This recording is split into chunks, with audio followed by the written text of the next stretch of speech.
আজ রবিবার ছুটির দিনে চিংড়ি ভাপা বানালাম। প্রথমে চিংড়ি মাছগুলো কেটে ধুয়ে পরিষ্কার করে রাখলাম।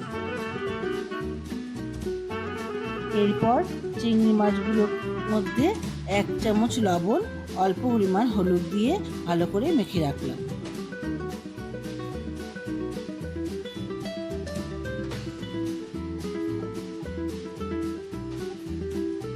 এরপর 2 চামচ সাদা সর্ষে, 2 চামচ কালো সর্ষে, 2 চামচ পোস্ত নিয়ে বাটিতে ভিজিয়ে রাখলাম।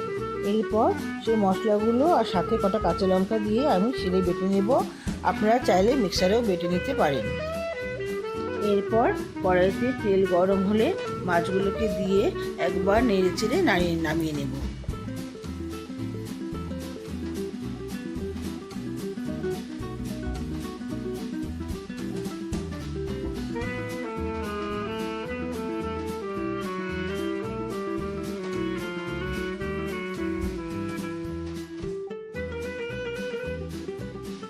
এরপর বাটা মশলাগুলো দিয়ে আর 3 টেবিল চামচের মতো দই দিয়ে মাছগুলোকে ভালো করে মাখিয়ে নেব।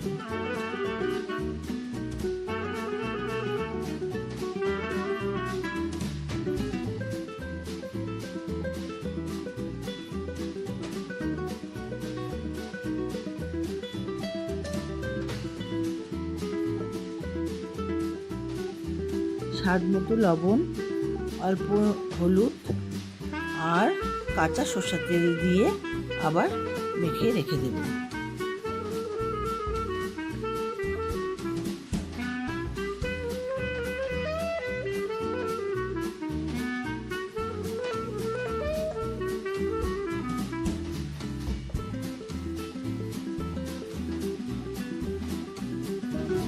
আপনাদের স্বাদ অনুযায়ী অল্প চিনিও দিতে পারেন, আমি দিয়েছি।